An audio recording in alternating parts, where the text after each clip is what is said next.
Welcome back, listeners. You're listening to Crime Tales from Travels, the show where we highlight crimes and similar stories from places we have traveled to and from, places we have spent a fair amount of time, or sometimes even places that we have just passed through. Today's show comes to us from Corpus Christi, Texas, and given the premise of the podcast, how did I choose this location? Well, part of the premise of the podcast is one of those areas of criteria is that we've had to spend a significant amount of time there. And for those of you who do not know, which is likely just about everyone, but I work in higher education. That's my 9 to 5. And about 15 years ago, I spent some time working at Texas A&M University-Corpus Christi. This is the place that I hold very near and dear to my heart throughout my professional adventure.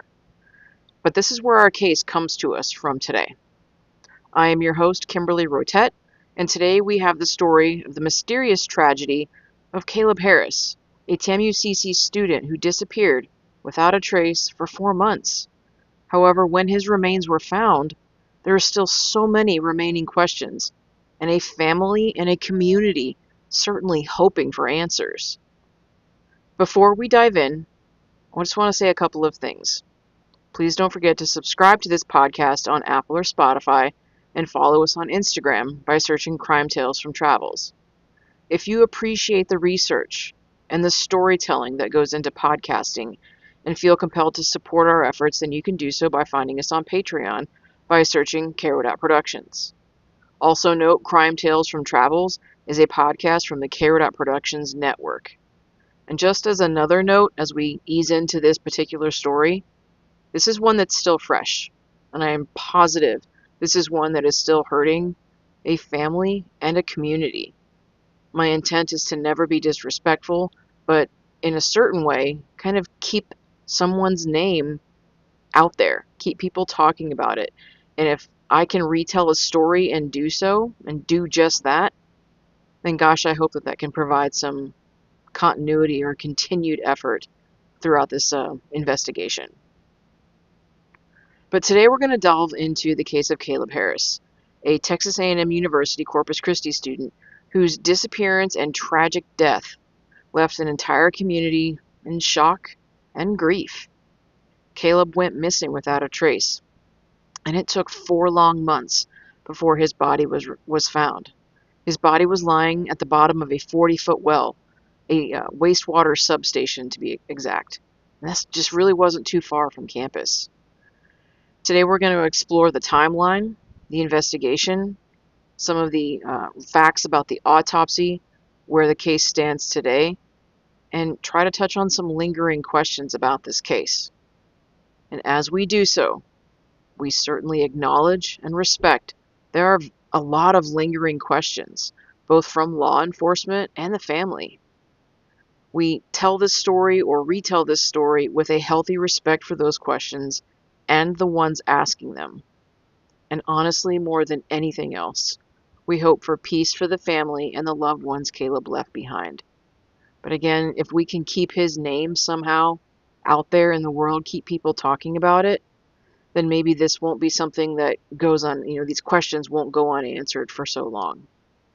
Caleb was a 21-year-old student with a life ahead of him. He was described by campus administrators as a kind and valued member of the TAMU-CC community, but one night he went for a walk and just simply never returned. But how did that night break down? What were those course of events? I want to take a few moments here to discuss the breakdown of that timeline.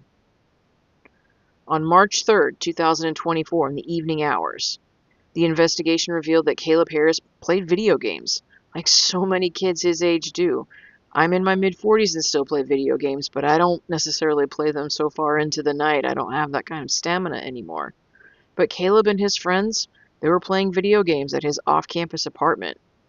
Caleb lived at the Cottages on Ennis Jocelyn Road near South Padre Island Drive in Corpus Christi, Texas, not far from campus at all, just across the bay, with his 2 roommates and a mutual friend. They reportedly played for more than an hour with another former classmate who lived in Colorado. March 4th, 12:56 a.m. So it's after midnight, the night has passed, the gaming is over. As I relay some of these facts, I can't help but think where cases like this might be without the assistance of technology, but Something as simple as a Ring doorbell camera at 12:56 a.m. from a nearby apartment showed Harris, a friend of his, and one of Harris's roommates from his apartment complex in the parking lot playing with a puppy.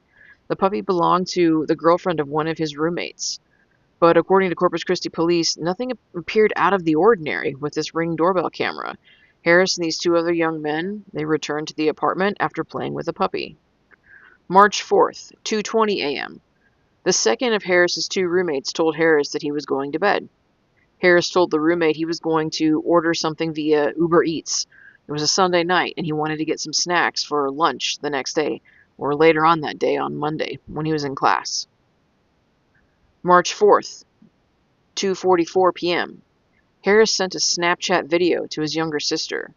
The video showed Harris walking the puppy through what appeared to be the apartment complex parking lot. March 4th, 3:03 p.m. Harris sent a Snapchat photo to a high school friend who lives in San Antonio.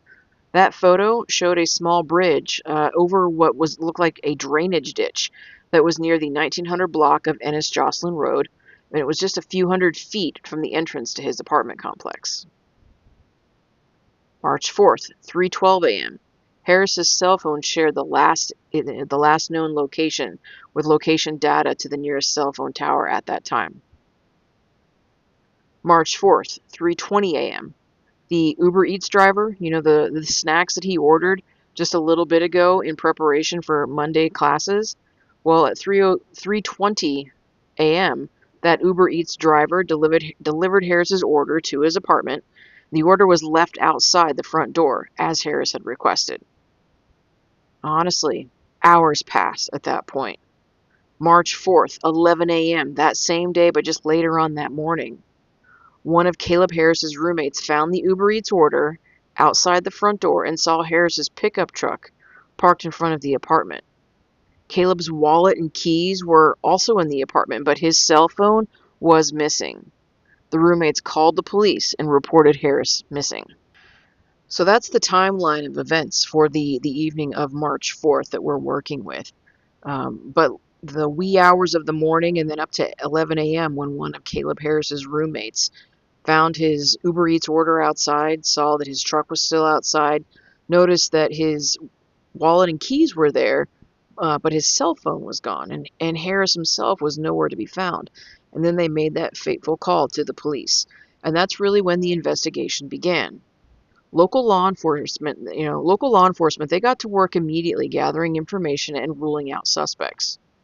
A report from, looks like KIII TV reported that the family remained confident throughout the investigation as law enforcement began, essentially just ruling out suspects. They were doing interviews. They interviewed Caleb's roommates. They poured over surveillance and digital mapping via his phone and social media outlets. That really helped shape the timeline that we noted above. And at the time, Corpus Christi Assistant Police Chief Todd Green noted that he wanted to make a point of saying, quote, "I want the community to know that we're still very actively involved in the investigation. It may not be as visible as it was the first week, where you see officers combing through fields and riding motorcycles and bikes and whatnot. Most of the investigation is now going beyond the scenes. It has to do with looking into the digital data, forensic computer examinations, and things like that," end quote. So as they get there and they arrive, they're obviously canvassing the location. They're doing all these interviews. They're ruling out suspects. They're moving about the apartment complex and surrounding areas, trying to find any additional clues that might be happening. Again, that's probably something that's very visual. The neighbors, the local community, they see this action, these actions taking place. There are some search parties being formed, as I understand it, helping look for Caleb or anything else for that matter. So there's I don't want to say a big show, but there's a lot of action going on, and that is a very visible thing. But then as they didn't find anything and nothing really turned up, a lot of that investigation went into things that maybe the general public and others just couldn't see so readily. Digging into that forensic detail, digging into those cell phone tower pings, social media data, and really kind of putting together that digital map, if you will. But that statement by the assistant police chief, Todd Green, it really kind of made me wonder. I couldn't help but wonder, and gosh, I hate to speculate here, but what was shared after some of the theories started to emerge online, they were doing this investigation, and as I understand it, a lot of people started sharing their theories online. And K3 News spoke to Caleb's father, Randy, who shared this. At the time, he was 100% confident in the work that Corpus Christi police was doing, to find his son. He also said that he was worried about a lot of the allegations and speculations and misinformation that was spreading on social media. He couldn't help but feel like wrong tips potentially coming in could potentially throw off, good data and what that might do to the overall search and case itself.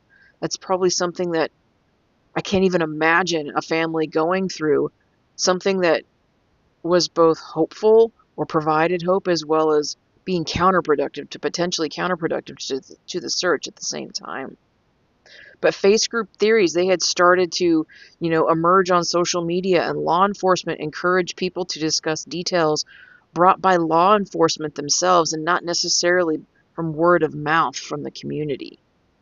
Assistant Chief Green addressed some, of those ideas by further commenting, quote, "Unfortunately, we can't tell the public everything we know about this investigation. It doesn't work that way. We're not able to be completely transparent and share everything that we know.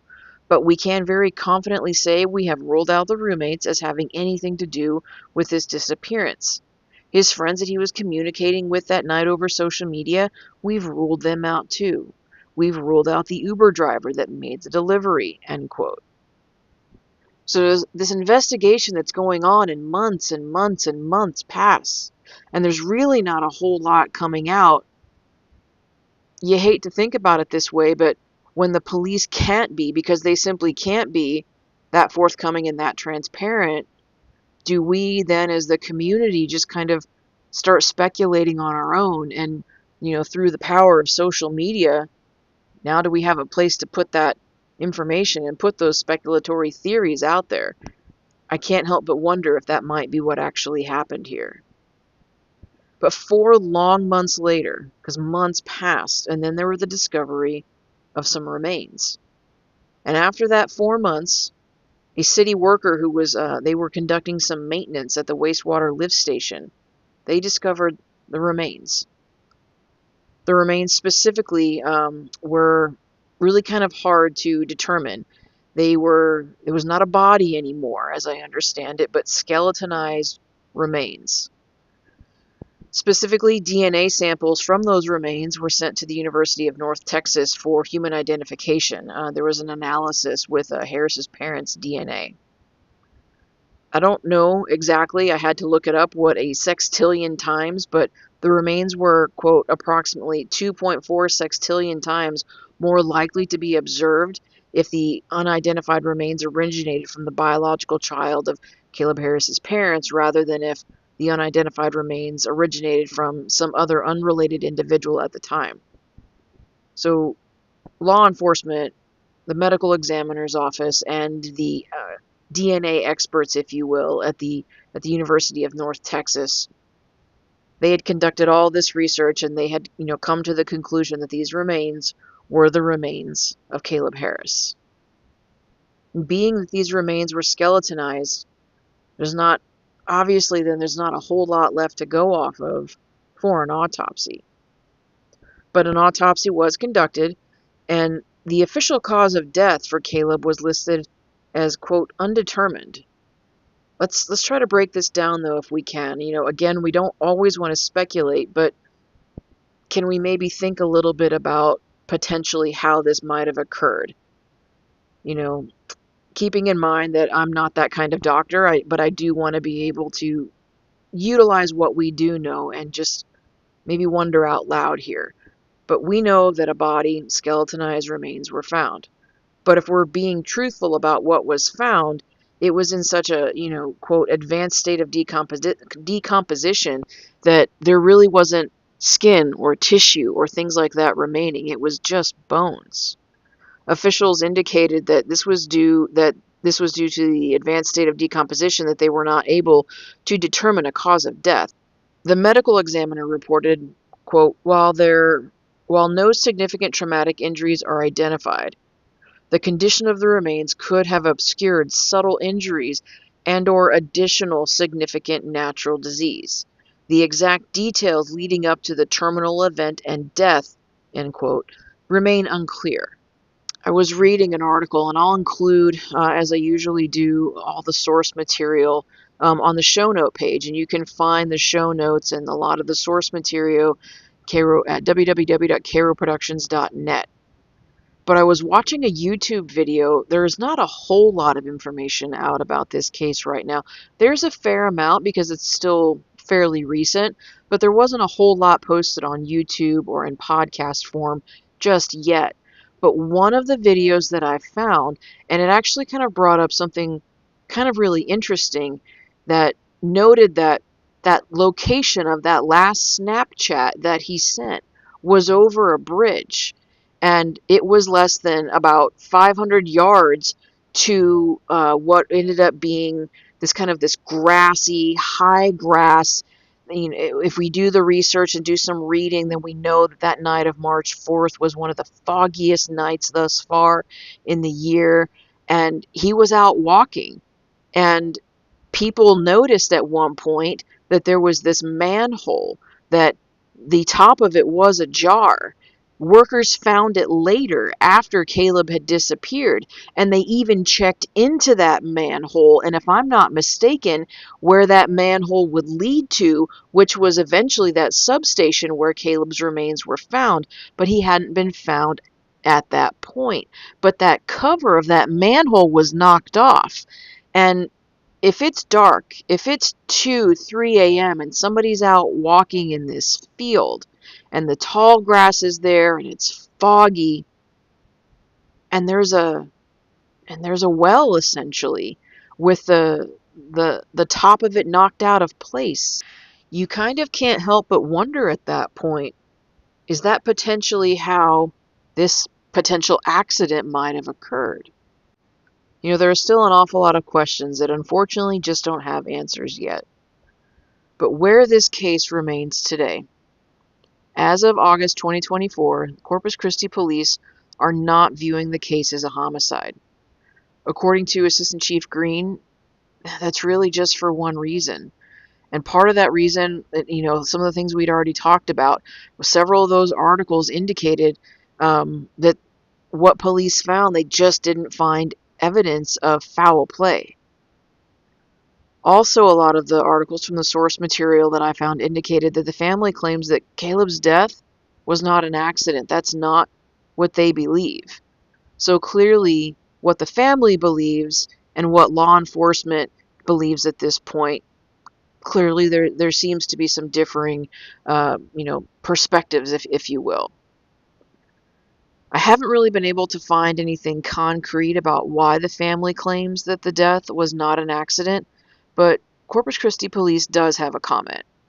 Quote, in order to have an arrest, you have to have a crime, and we can't even prove that a crime was committed. We have no crime scene. We have no weapons. The autopsy came back without any major traumatic injury, and that is why no one has been arrested, because there's no proof that anyone was involved, end quote. You know, just because that is the case right now, that's not to say that CCPD didn't work through a persons of interest or potential suspects list. According to Green, they did. Quote, we did identify a couple of people that we thought could have been involved. We went through phone records, cell phone dumps, and geofences. We were able to identify the people that were in the area that night and surveillance video, and we were able to rule them out as being involved, end quote. Unfortunately, though, there's just still a lot of questions remain, for this community. How did Caleb's body end up at that wastewater lift station? Assistant Chief Green, he had a response for that as well. In August of 2024, he was quoted as saying, the evidence that we have gathered shows to us that the body entered the lift station through a sewage system, through the pipes. How the body got into those pipes, well, we're back to where we started with that, in the beginning. So maybe if we go back and we think about Caleb going out for a walk, the location that he sent that last Snapchat, that close proximity to that manhole well with the knocked off, top on it. Is it possible that maybe he found his way over there and fell in? I suppose that is just as possible as somebody who might have helped him fall in. I honestly don't know.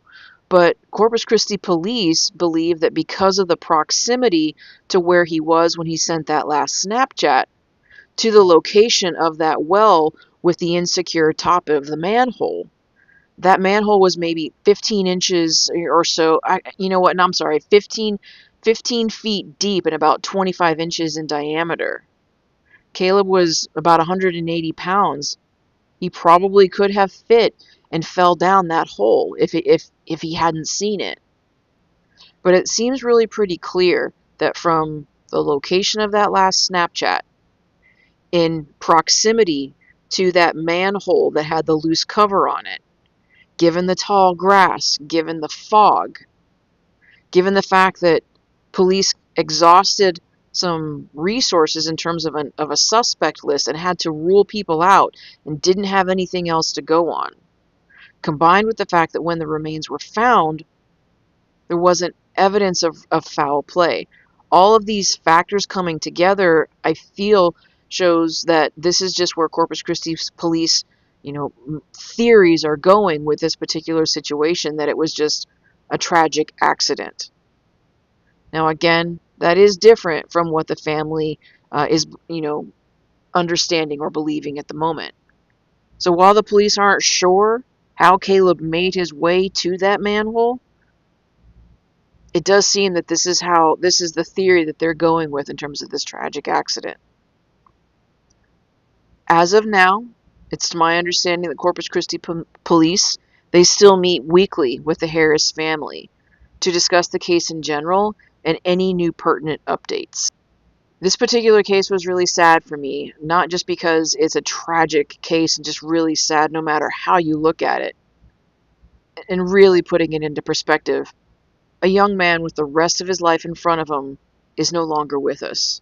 A school is without a member of its community, and a family has lost a son, a brother, and a loved one. In mid-August of this year, the Harris family put up a $10,000 reward for any information on their son's disappearance, as they still do not believe that this was an accident, and they are actively seeking information. With that in mind, it's important to note that the Harris family is working with Project Absentus, and they're a non-profit foundation that works with missing person cases. Anyone with information is urged to call the anonymous tip line. It's 726-777-1359. This one was really hard to get through a lot of the research. There's certainly a fair amount of research out there, a fairly recent case, probably still details yet to develop.